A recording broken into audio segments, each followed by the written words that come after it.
สวัสดีครับวันนี้กับผมนะครับมีปัญหาข้อกฎหมายนะครับที่จะมานะครับ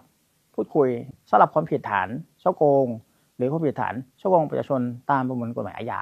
เมื่อผู้กระทำความผิดนะครับได้มีการกระทำความผิดนะครับในลักษณะการนำข้อมูลนะครับอันเป็นเท็จ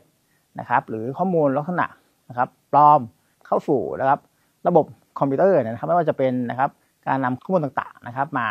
เข้านะครับส่งต่อมาทางนะครับระบบแอปพลิเคชัน LINE ส่งมาทางโทรศัพท์ทางโปรแกรม Facebook หรือ Instagram ต่างๆนะครับเมื่อนะครับนำมาหลอกลวงให้กับผู้เสียหายเมื่อเขาหลงเชื่อแล้วก็ได้มีการนะครับส่งมอบเงินให้กับผู้หลอกลวงไปนะครับการกระทำลักษณะนี้นะครับนอกจากจะเป็นความผิดนะครับฐานฉ้อโกงหรือว่าฉ้อโกงประชาชนแล้วแต่กรณีแล้วนะครับโดยลักษณะของการกระทำความผิดนะครับเมื่อเป็นการกระทำความผิดฐานฉ้อโกงประชาชนแล้วนะครับก็จะมีลักษณะนะครับนำเข้าข้อมูลอันเป็นเท็จก็จะเป็นความผิดนะครับตามพระราชบัญญัติว่าด้วยการกระทำความผิดคอมพิวเตอร์อีกนะครับความผิดของการฉ้อโกงกับฉ้อโกงประชาชนนั้นก็มีความแตกต่างกันนะครับเพราะว่าผู้เสียหายนะครับเมื่อไปแจ้งความร้องทุกข์ต่อพนักงานสอบสวนแล้วนะครับหากเป็นการฉ้อโกงนะครับธรรมดานะครับหรือว่าเป็นความผิด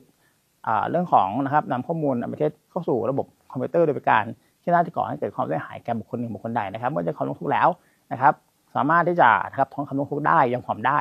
นะครับหากเป็นลักษณะของการฉ้อโกงประชาชนกับความผิดตามพระราชบัญญัตินะครับว่าด้วยการกระทำความผิดเกี่ยวกับคอมพิวเตอร์นะครับโดยมีลักษณะของการนำเข้าสู่ระบบคอมพิวเตอร์อันเป็นเท็จนะครับโดยประการที่น่าจะก่อให้เกิดความเสียหายแก่ประชาชนนะครับอย่างนี้นะครับเป็นลักษณะของความผิดอาญาแผ่นดินนะครับไม่สามารถที่จะถอนคำร้องทุกข์หรือว่ายอมความได้นะครับท่านนะครับใดที่นะครับเป็นผู้เสียหายนะครับจากการกระทำความผิดนะครับฐานฉ้อโกงก็ดีหรือฉ้อโกงประชาชนก็ดีนะครับหรือว่าแล้วความเสียหายควรที่จะนะครับดำเนินการแจ้งความร้องทุกข์ต่อพนักงานสอบสวนนะครับเพื่อทำการสืบสวนสอบสวนนะครับนำตัวผู้กระทำความผิดมาลงโทษต่อไปนะครับโดยท่านควรที่จะมีการนะครับเตรียมเอกสารต่างๆเพื่อส่งให้พนักงานสอบสวนนะครับเอกสารการหลอกลวงนะครับบทสนทนาต่างๆทางแอปพลิเคชัน LINE Facebook หรือ Instagram นะครับหรือหลักฐานการโอนเงินต่างๆนะครับเราควรที่จะนะครับมอบให้พนักงานสอบสวนได้เลยหากท่านมีปัญหาไม่ได้รับความเป็นธรรมทางข้อกฎหมายหรือท่านต้องการได้รับคำปรึกษาทางข้อกฎหมายท่านสามารถติดต่อสายด่วนสำนักงานอัยการสูงสุดได้ที่เบอร์